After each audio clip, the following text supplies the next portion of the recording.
Yo, yo, yo. Welcome in, No Maniacs. Good morning. Hello there, Mr. Brian. Kids and Canucks here with me. Samo's a little bit under the weather. Our producer, Nick, is a little bit under the weather. Guys, in the chat, hope you guys are taking care of yourselves well. I don't know if you heard about this. There's a new virus going out, again, from China that it's kind of spreading out. You know, it's made it to the United States. And so hopefully you guys are taking care of yourselves and not being political about it. Just take care of yourself. You need to go in a public place. You probably need to wear a mask, probably, just until the science comes out and get a little bit of detail about what this is. I'm starting to see people go down like flies, you know, so not dying, but, you know, getting sick and pretty good sick too, as a matter of fact. But that's setting that aside. Welcome in this morning, No Maniacs. Glad you came here to do pregame with us as people start filing into the room. Part 2, man, the big payback. You had him in the big payback. That's right. That's Got right. me on the EPMD. I almost did it myself, kids, man. I almost went there myself, man. But listen, this is that payback game. And we had him on the ropes. We had him down, foot on the throat. And we came out with the lack of aggressiveness, which has cost us dearly this year. I mean, dearly. The lack of aggressiveness has cost us. However, looking at that film, the coaches have to know. They have to know, kids. We can't, if we lose this game, it can't be from a lack of aggressiveness. We can't let it go down that way. You got it. When you have a team that is your divisional opponent and you beat them up the way we beat them up last time, you got them. And for them to come back and win that game is so totally disheartening. I don't care what people say about we need to lose this game for draft position. No, that's not in their minds. I'm just going to tell you right now, that is not the way of thinking. They got to take these dudes down. I think we're setting a position to where, and I got some game notes here. We'll go over here in a second when everybody introduces themselves. But you can't go out there with that way of thinking. You got to take these dudes out. You know what to do to beat them. You just got to go out there and execute and take these dudes out and place yourself in a position to make a statement and say, hey, NFC North, we might not be it this year, but we just took down your king, which I think Detroit is the NFC North king as of now. But kids, what's your way of thinking? And good morning, man. I just seen some weird. Yo, what's up, No Maniacs? Chicago Don Bear. Yeah, you better be ready, Detroit. It's gonna want to jump them all from the start. I don't know who Chicago Don Burr is, but I'm interested. Maybe that's just Don Burr 3.0. You know, God only knows. But what's up, No Maniacs? This should be a fun game. Just given what Nomad was saying a minute ago, it reminds me of watching old me and my dad when I was a kid. Every Saturday, you know, we'd wake up, throw on our robes, and watch Muhammad Ali fights back in the day. It's just what we used to do. Me and my dad is one of those things. And Muhammad Ali had this thing called the rope-a-dope. And rope-a-dope, he used to just, you know, he didn't even have his hands up. He's just dancing and shucking and diving and ducking and dodging punches. And the reality is, as great a boxer as Muhammad Ali is and was, he couldn't just rope-a-dope an entire, you know, fight.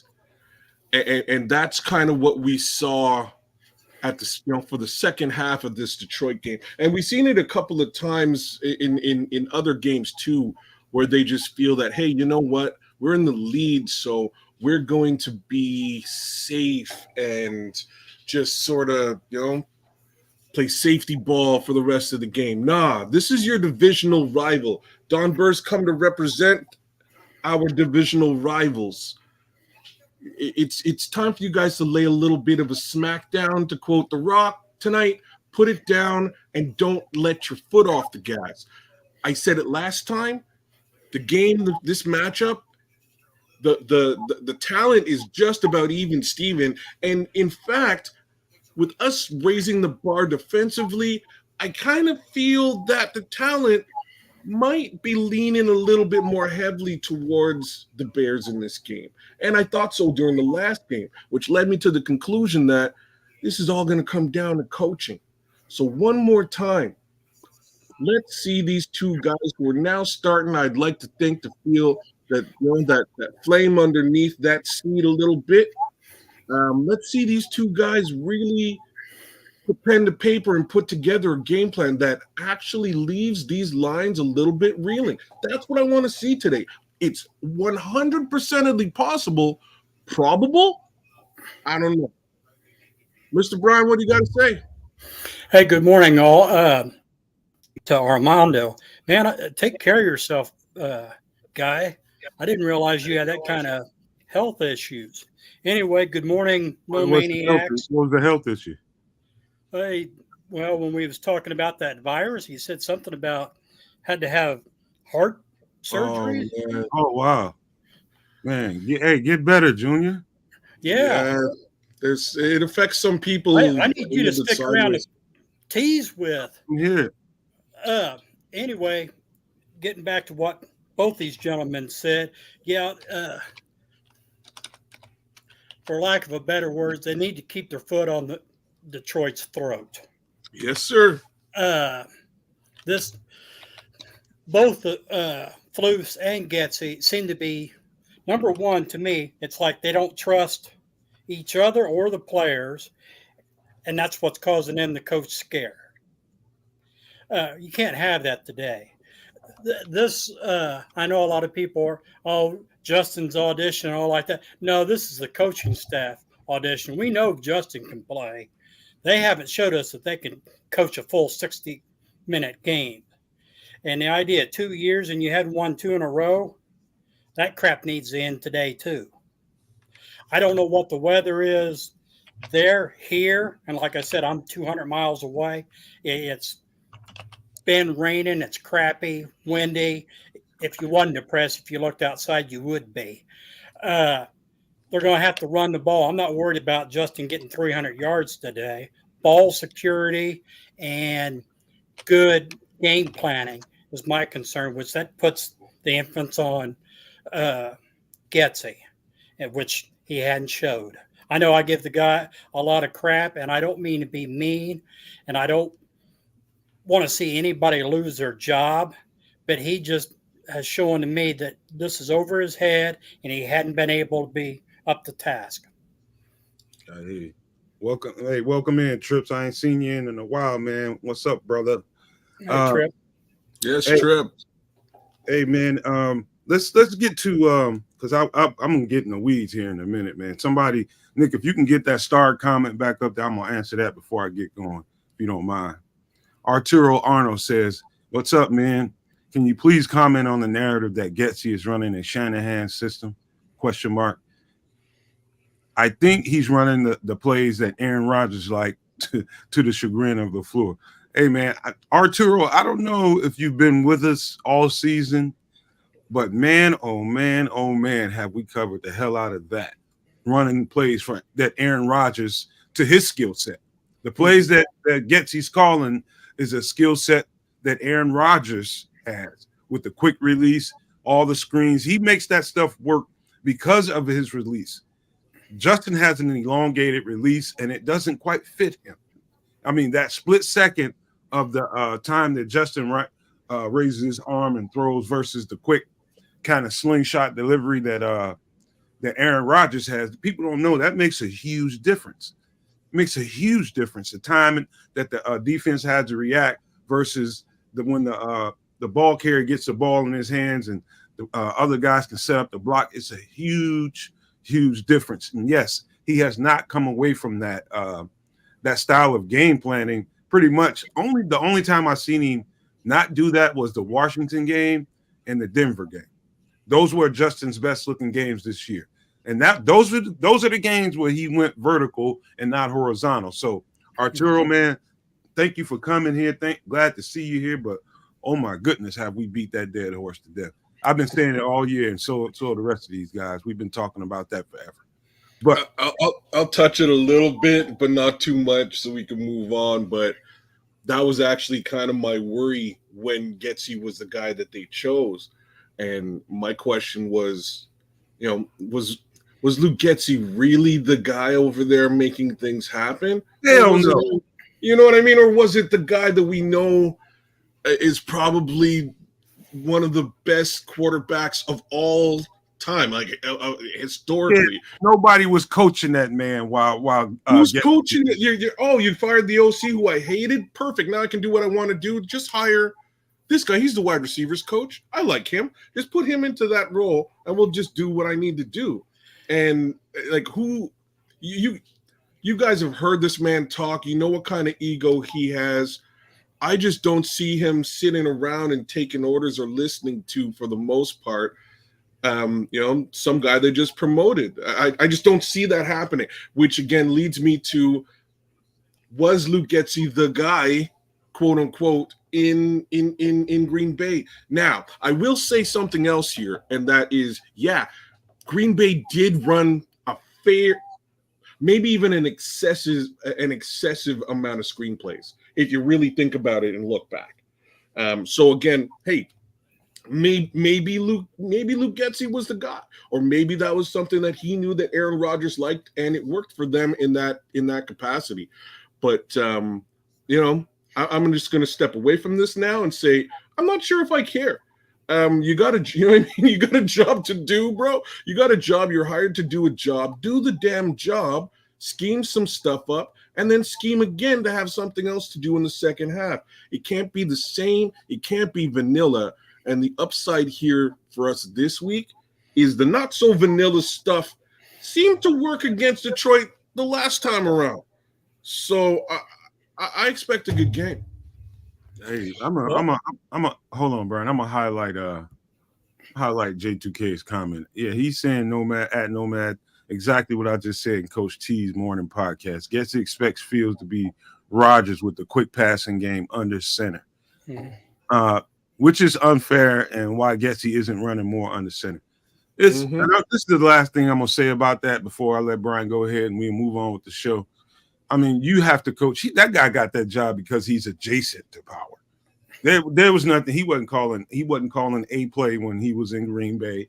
Probably wasn't even being listened to while he was in Green Bay, because Aaron was already a made man. And he really, when you're a quarterback at that level, you don't really need coaches. Only thing you need a coach for is to call a timeout when you're not paying a whole lot of attention to, just the game, coach stuff that manage game stuff. But you need a coach for that. Other than that, man, when he give me the offensive play, and if I don't like it, I go up to the line of scrimmage, see what I see, and I'll call out of it, whether it's a screenplay or whether it's a shot downfield, whether it's a run. Guys that good don't need a coach. So Getsy, he's in over his head, man. I think we know that by now. I think it's fairly obvious to see that whatever we do needs to be really vertical based, and we need to run the ball with a three-headed monster. But Brian, go ahead before I get into these game notes. Oh, I was just going to say, in Flus's mind, and this is how I'm just trying to rationalize it, he probably thought, okay, what Green Bay run, that wide zone or whatever it's called, that gave him the most problems to coach against. You got Aaron Rodgers, who's going to be a Hall of Fame quarterback, still a jerk, but a hell of a quarterback. I'll just get, an assistant coach from that, and we'll implement this, and things will be hunky-dory, which is the problem that I have. You got a first-time head coach, and then you get a first-time OC. That's a recipe for disaster to me. They want to go on about the next coach and all like that. I'm more concerned who's going to be the next OC, whether Flus stays or goes, because I want someone that knows how to coach, either someone that's had experience with similar talent like Justin had, or somebody that is well diverse that they can adapt to his style. You could rattle off names: Manning, Brady, Joe Montana. They can't play like how Justin does because they don't have that ability, and vice versa. You have to be able to coach whatever position coach that you're coaching. You have to be able to adapt to the talent that you have. You have your system, and you try to implement that to the players. But then the players have the ability or learning curve, whatever the case may be, to execute that play. And when they're not doing it, and he's had 2 years, it's time to make some sort of adjustment. Either you get new players, you learn to adapt, or you get the hell out of your position. I got you. I'm with Okay. you. Before we get into the actives and inactives for this game, which is a few people, my guy Sean just popped up on the. He's in the green room. We're gonna get you in a second, Sean. We're gonna get you in just a second. But here's a quote from Daniel Greenberg. Ryan Post did his weekly interview on ESPN 1000, and this is the quote, and I'm gonna break it down for you the way I read through it. Quote, I feel like we're headed in the right direction, and we are really close, not only to being an elite defense, but an elite team. I so agree with that, kids, and I'll tell you why. I'm gonna read through this for you guys. In order for a GM to be able to be that confident to say something like that, that means he believes in the head coach, for one.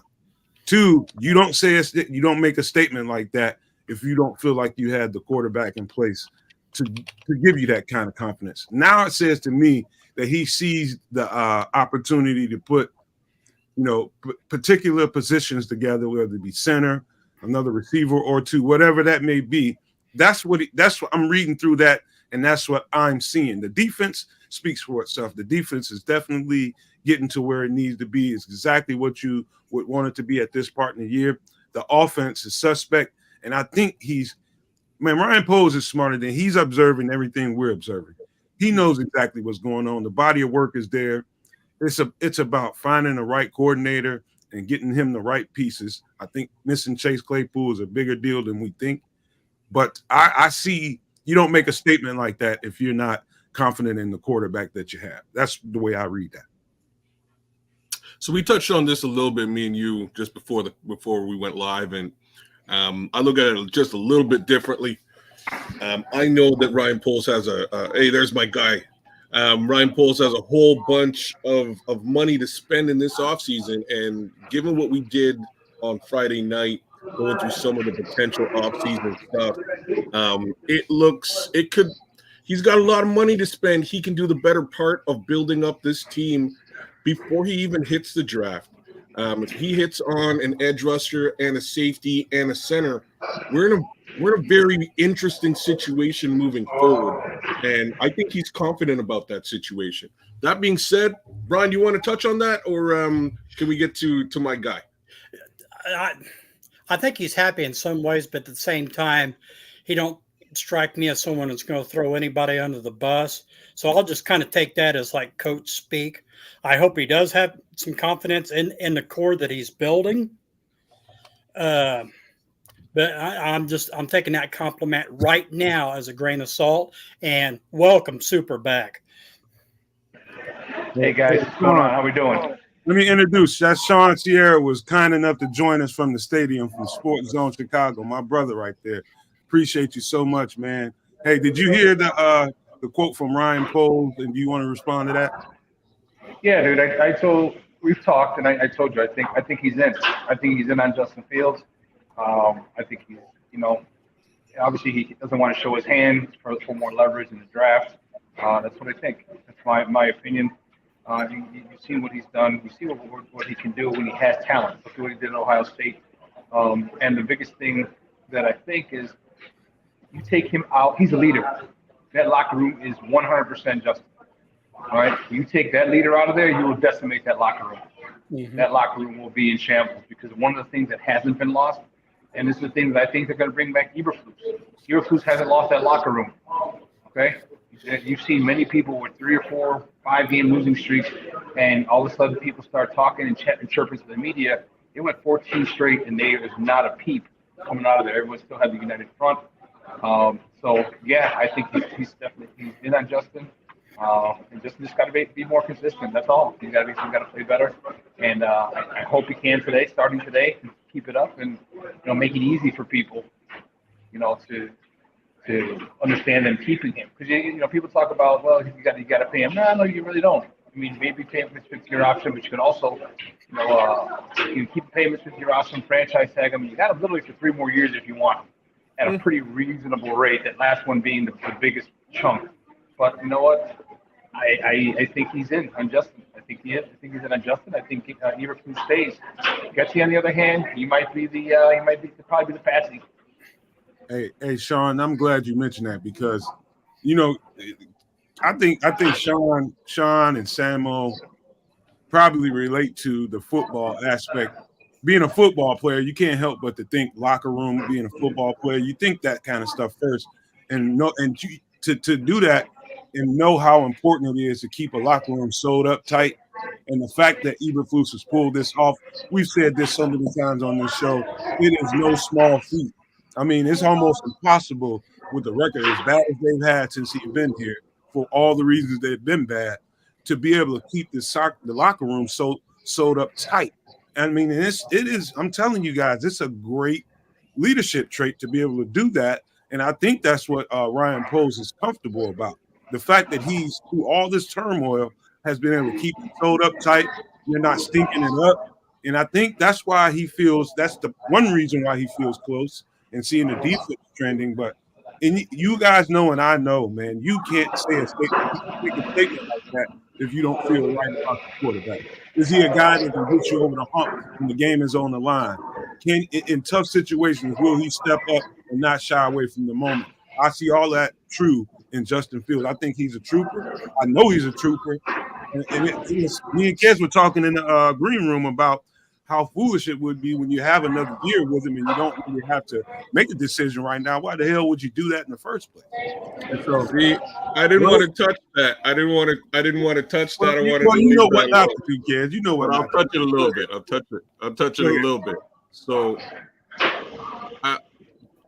after Friday, I had to go do a couple of drafts just with my mind set on what if Justin ain't here, and something we all have to sort of buy into and understand is the fact that you're probably the odds of us getting a Marvin Harrison Jr.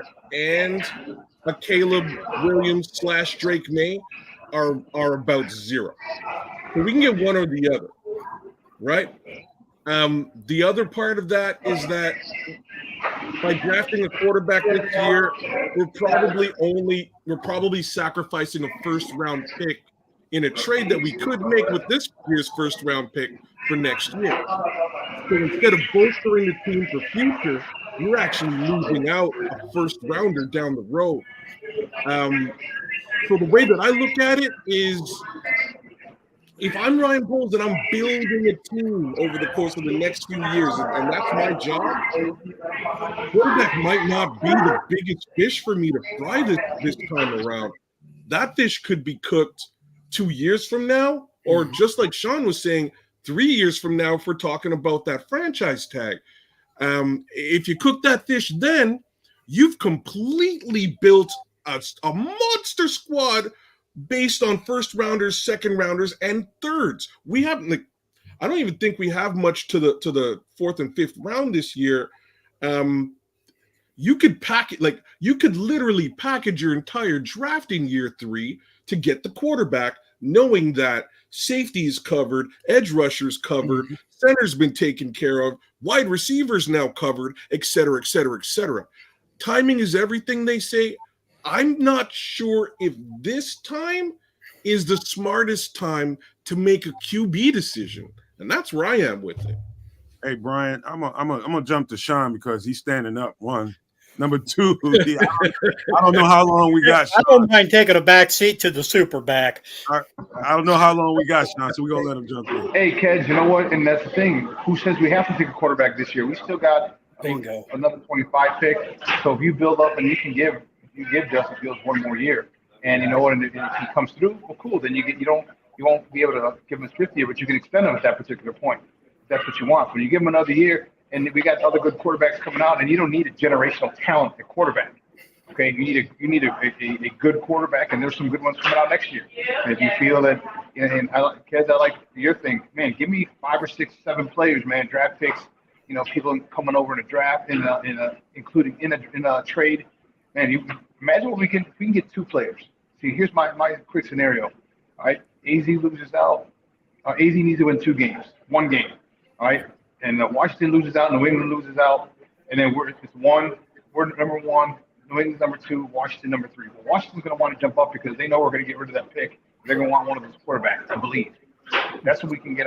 That's what I believe we can get a haul. And we can get a whole bunch of players. You can anything that you think might be a need, you can fill. You can definitely fill it. And then if Justin doesn't work out this year and next year, then you know what? We have more than enough draft capital to go get a quarterback, to trade up to get one of the top quarterbacks coming out. But I just don't think Justin is going to be that a bust or a. I don't think he's going to under-deliver. He's going to overperform. I think Justin he's a winner. He's been a winner his whole life, and his mentality is one that I really enjoy. When from press conferences to the games, he's always cool. He's calm, cool, and collected. And that's the dude who's got to be the calmest at all times. Is quarterback, and he's there. And so, quarterback doesn't have to be made. The decision doesn't have to be made this year, but I'm really looking forward to the haul that they can get with the number 1 pick. And just to touch on that again, not just the haul this year, but the potential haul next year as well. And that's what we're jeopardizing. So if we trade Justin, let's say we get 2 second rounders for him, that's great. But we're losing a first round potential pick in 2025. And that's huge for this team. That's massive. That's a big loss. Brian, you want to touch on this before I get to inactives and game notes? Oh, I agree 100% with what kids say. If we get the number 1 pick, I do the math. You try to add as many blue chippers to your team as possible. Nothing against Marvin Harrison. He's a terrific wide receiver, but that's one player. If you're smart and you trade right, you could get several good players. That's a no-brainer to me. Well, the truth, I'll wrap this conversation up like this, and it's not much different from what you guys are saying. I think Ryan Poles is more intelligent than people think he is. Mm-hmm. I think his in a position that he's in, I mean, it is about the totality of the draft, not just one player, not just one position. When you're in a position like this and you feel pretty damn confident in the quarterback that you have, and you got another year with him, and that's the bottom line is why do anything rash when you don't have to right now? It's just bingo. It doesn't make a lot of sense to when you have a quarterback still on his rookie contract and a chance to maybe extend him a little bit in his 5th year with some kind of option. It's foolish to not do that. To me, it just makes good, serious economic sense to go that route. Everybody's getting hyped up about, oh, we missed this guy, that guy. To hell with all that, man. That stuff is just for the media and the fans to back and forth and ping pong with. That's not the reality. Go ahead, Sean. Hold on. I'm gonna get you off mute.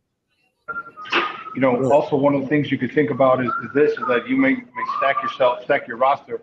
You talk about financially, so you know exactly. Once you get these guys first and second round, you got them for 4 years, and you know exactly what their contract's going to be. Okay, so you know exactly what your contract's going to be, so you know exactly what you can budget for Justin, if that's the way you want to go. You get a whole bunch of first rounders, you got 4 plus a 5th option. If you get second rounders, you got them for 4. So again, you know it, and if you want to extend them, now you can manipulate the numbers any way you want because you have everything set, everything's budgeted.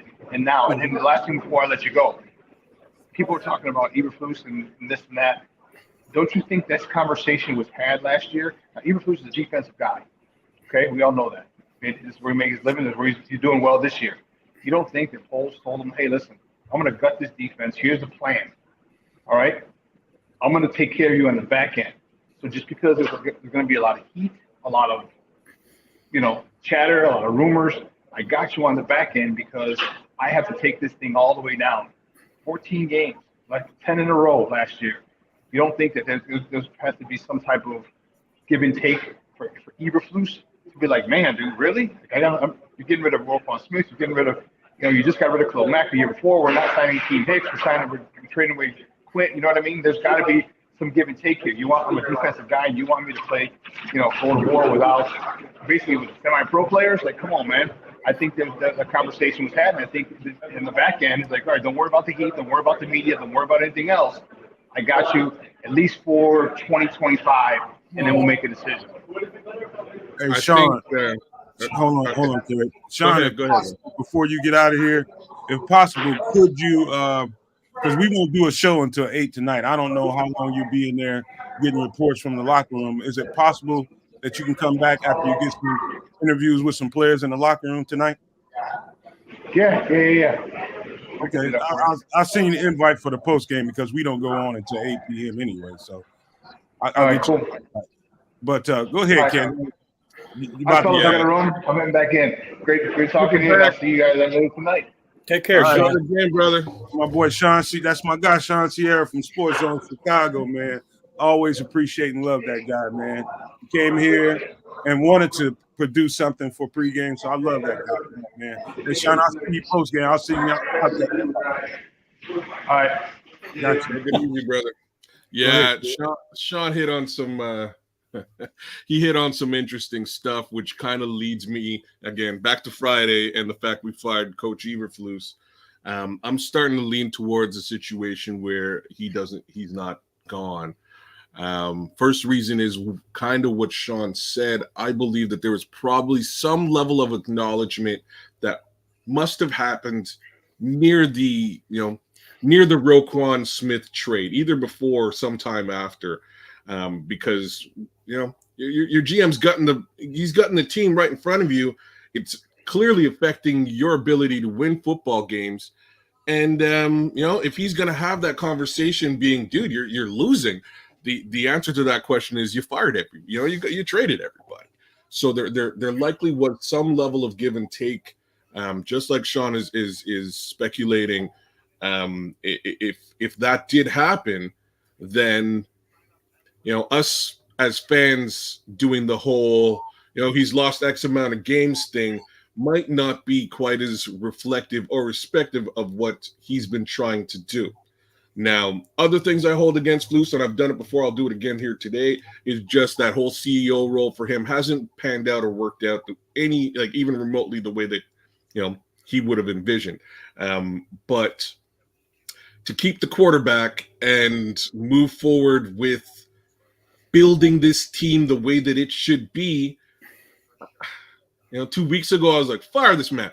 But right now, I think you keep him. I think you replace the OC, you keep the quarterback, and then you go super deep into building this team over the course of the next 2 years. And by year 3, you're going to know who the quarterback is. You're going to have a ridiculous squad all around that quarterback. And if you have to make the decision to move away from him, you don't really have any holes to fill. I agree with that, except that I'm not that big of a Flus supporter, but I'm not either, and I hated saying it, Brian, but sorry, continue. The concept of CEO, I like that as a head coach, especially a first-time head coach, but you better build a very strong coaching staff, and he didn't do that. So I'm this is the last thing I'll say about the situation. And it goes back to my playing days and knowing what it takes to keep that many guys, tied into what you're doing and keep them confident about what you're doing. That is no small feat, gentlemen. I am telling you now, because it's so easy for one skunk to come in there and blow that whole locker room up and get everybody disjointed. And talking about him being a CEO, I think there's where the most credit, that's where he gets the most credit from me as a leader. He gets the credit for me as a leader, CEO, whatever you want to call him. The fact that he's been able to pull that off, I'm telling you, it's going to be something that we're going to talk about here in the future, and people are going to look back at that time like, how did he do that? That's called team building, man. That's team building one-on-one, focusing on the relationships, the connections, and keeping everybody tied into the goal. And that's to get better, learn and grow every day, get that 1% better, and don't turn on each other. Turn towards each other and embrace each other and help each other get better. And for that, I give him an A++. So that's just how I feel about Eberflus as an overall coach. What he's done, you have to hold him accountable for what the offense looks like, because he's part of that. He's in the meeting rooms and having a say-so on the game plan. So as much as I give him flowers for being an overall good leader, I think he has to own that part too. So that's where I come I come in with a blade, because I'm cutting right there because you came up so short with what you brought in to help Justin Fields along and the coach you gave him, and his growth has been stunted because of it. So he's got to own that too, as much as he gets the flowers about being a good leader. But I digress, guys. Let me get to the inactives in this game. First of all, Nathan Peterman is out. Let me see here. Quindale Johnson. Nate. Yeah. Quindale Johnson, the safety that we picked up from LA. Colin Johnson, who I was expecting to play today. That he was risen to they brought him to the active fit. Yeah, he's inactive. I don't know, something. I would guess either it was a late injury or they weren't confident because they just elevated him to the active roster yesterday. Could have got sick. My guess is they went through a walkthrough and looked over some film, and he probably couldn't answer the right questions. You know what I mean? He probably wasn't ready for the game plan this week. That would be my guess on him, because I didn't hear anything about him being injured. You don't elevate a guy to the roster and then not play him and put him on an active if he's ready to play. He probably didn't know the game plan the way he needed it to, and they probably decided it'd be best to just go on, with the guys we got and move on without him. But there's EQ, who's got a pec injury, who's I'm afraid. I've never heard a pec injury that didn't put you out at least 4 to 6 games. I think they're trying to wait and see if they need to put him on IR. If he's got a pec injury, it's going to take him a while to heal that. Mm-hmm. Hopefully it's just a strain. If it's just a strain, then he's got time, maybe a couple of weeks, and he can get back towards the end. But if it's any kind of tear or anything like that, he's done for the year, and he probably needs to be on IR.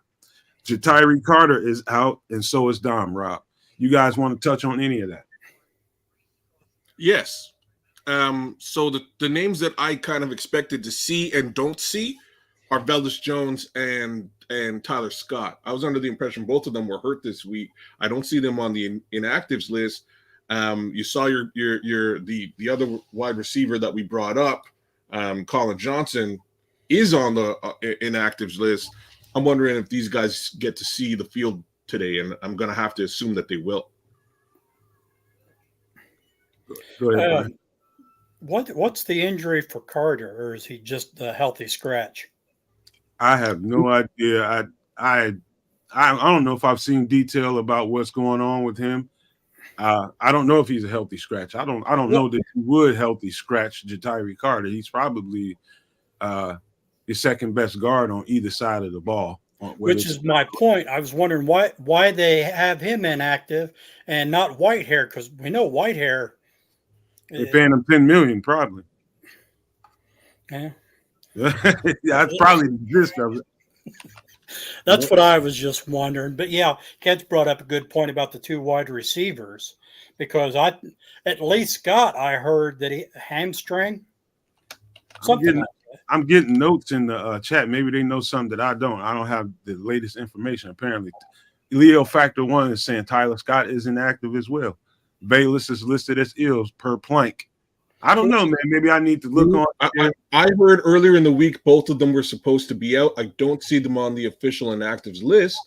I don't. So I'm wondering if they wind up playing. I heard those 2 and EQ were going to be out. All the more reason for them to elevate the young wide receiver this week. But again, not seeing them on the list, I wouldn't be. Oh, Leo Factor saying Tyler Scott's playing. So I was just going to say, it sounds more likely that Tyler Scott's going to be playing today, which is great. I'll let you comment on Velus Jones, Nomad. What I'm going to say about Velus Jones is what I've been saying all year long. Use the guy to his skill set. Put the ball in his hands and let him run the ball. Block it up. Put him in the backfield. Use him Debo-esque, which is why we drafted the guy. We didn't draft him to be a pure receiver and go out there and tear up, have 1,000-yard receiving yard catching. We drafted him to be a multiplier, to put defenses on their heels and not know how they were going to use him. And so, it's just a matter of. The whole situation has made Velus Jones a joke and a laughing stock.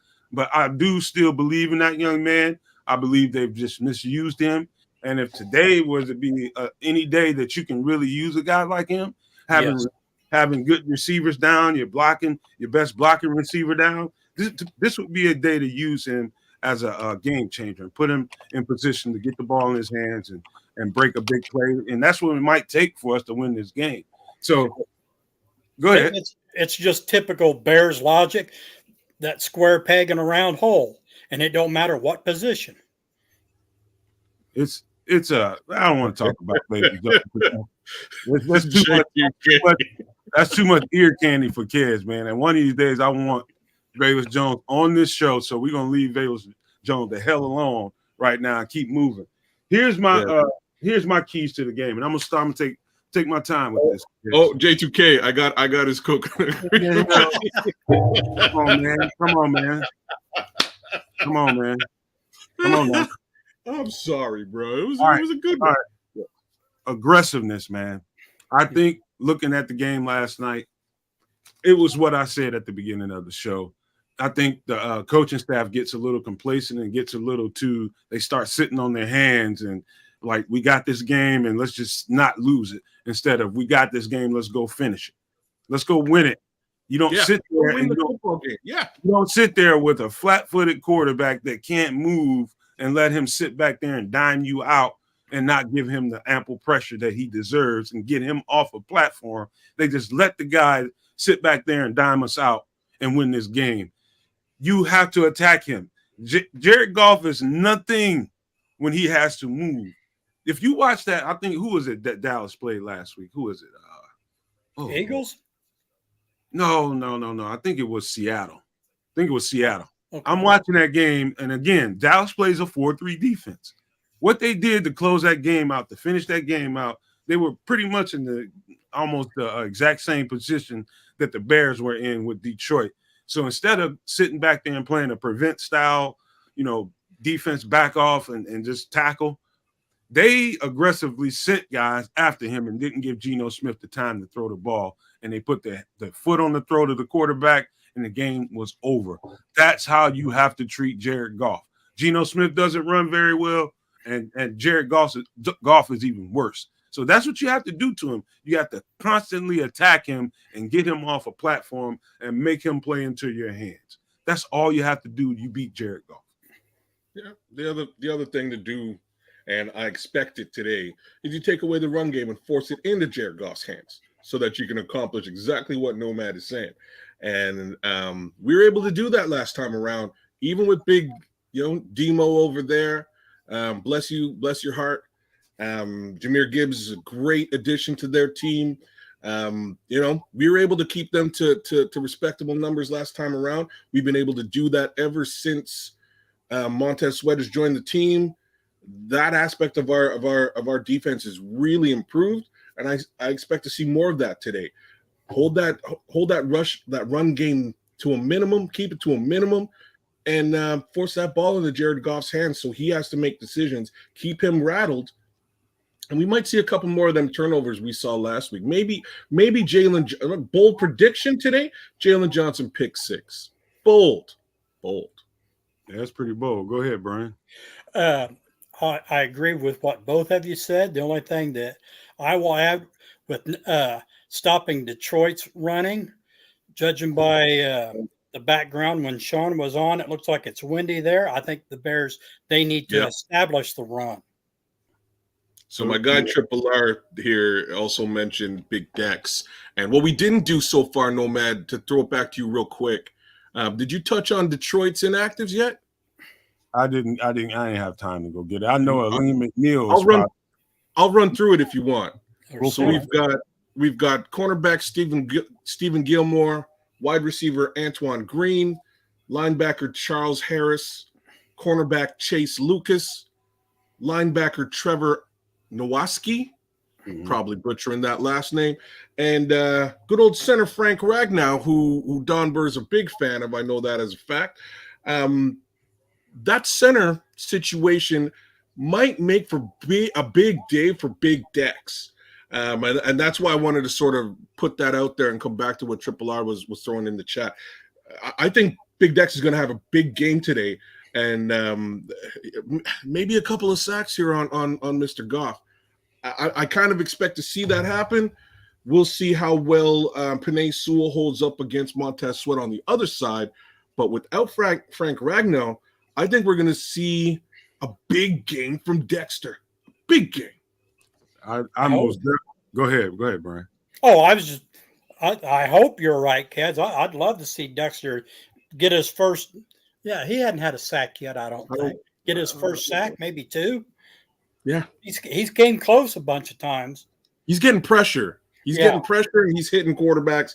Unfortunately, they're coming back as flags and stuff, but he's getting in there. I think he gets in there big time today, and I think it counts and sticks today just because Frank Ragnow's a really good center, and not having him in that position today, I think might hurt them both in the pass game and in the run game. Yeah, because it weakens the middle of the line. Yes, sir. And it also weakens the experience and command of the offense, right? Like that's generally where that's coming from. I'm impressed by that. I'm also impressed by the fact that a bunch of their secondary is gone today. Kind of interesting to see, and that might also help open things up for Justin in the passing game on our side of the fence. So before I go into the next subject, yes, Frank Ragnow being out, I forgot he was hurt. I was expecting Aleem McNeil, one of their top defensive tackles, to be out, but I guess he's playing.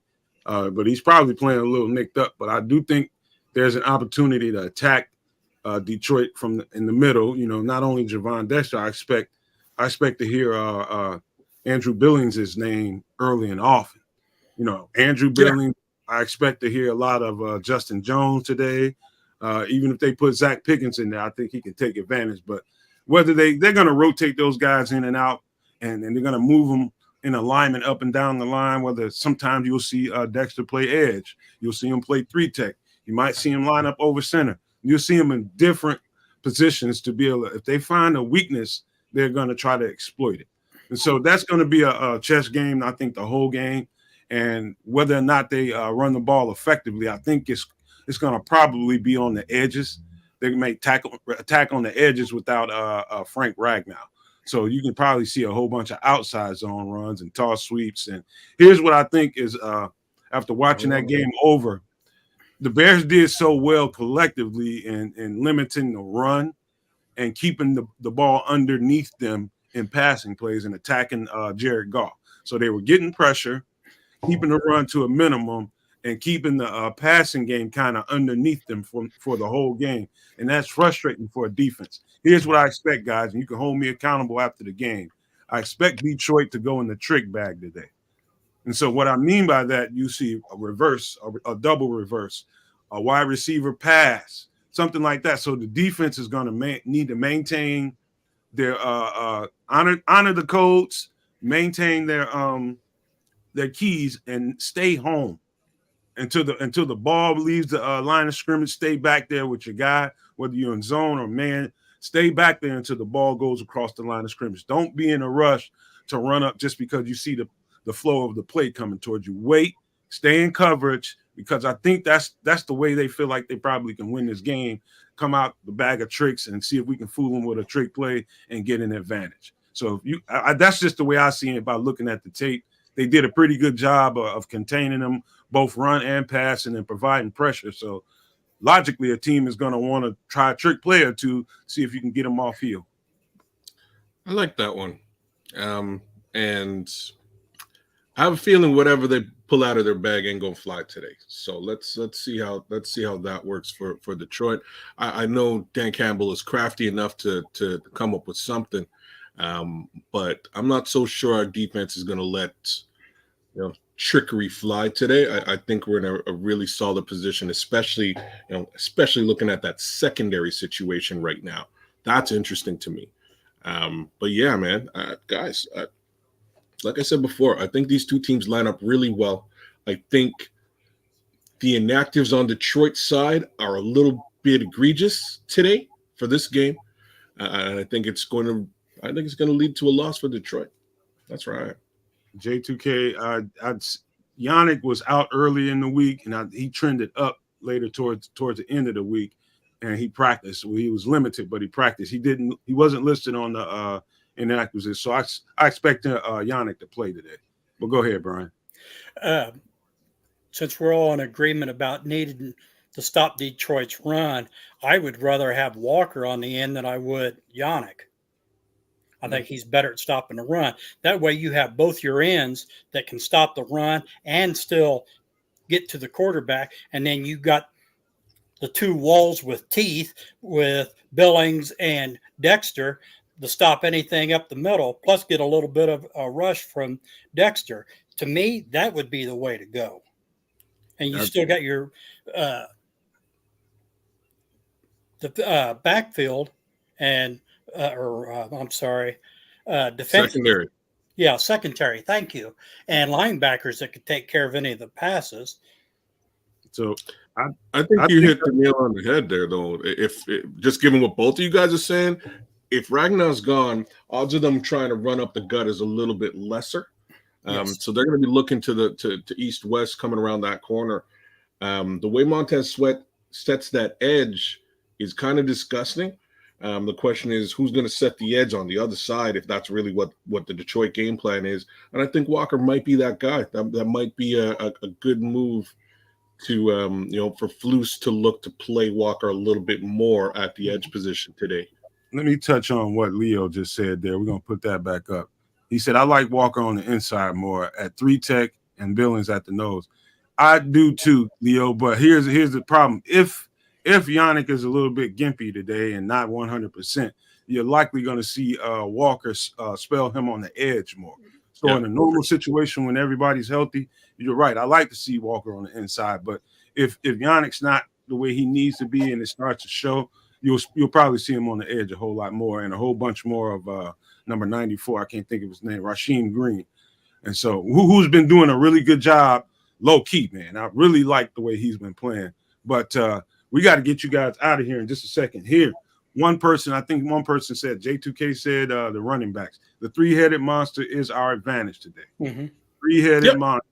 That is our advantage today. If we can wear these guys out with running the ball, which is what we should be doing. We got a fairly healthy offensive line right now. That's what you should be doing to win this game. And one other little note, keep Sam Laporta under wraps. The tight end from Detroit, keep him under wraps. Jaquan Brisker did an excellent job on him for the most part in the last game until they got into loose coverage towards the end. Jaquan Brisker did an excellent job on that guy last game. But you guys got any wrap-up statements, man? We got to get these guys out of here. All right.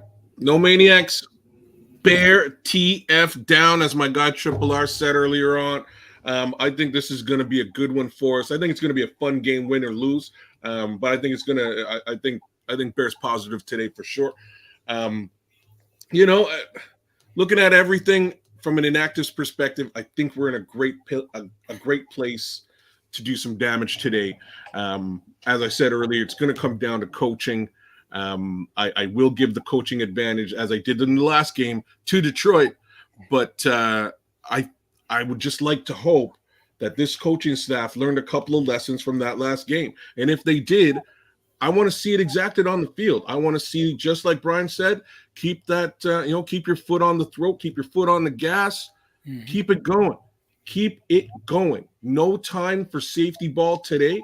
Running the ball today should be your easy win. They can't stop the run like we can stop the run.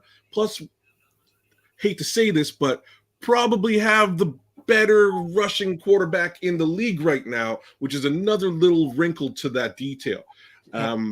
Hey, keep the ball on the ground. I think we can run these guys over. That's my 2 cents. Bear down. Hey, thanks for everybody for joining us. Enjoy the game. Bear down, and I hope to see all of you later on tonight. And please hit the like button. Subscribe if you hadn't. Take care. I think Brian and Kez mostly said it all, man. I think you have a team that you have a blueprint that you gave to the rest of the league to win. Mm-hmm. Just go out there and execute it again and remain aggressive throughout the game. Again, remain aggressive throughout the game, and you should be just fine.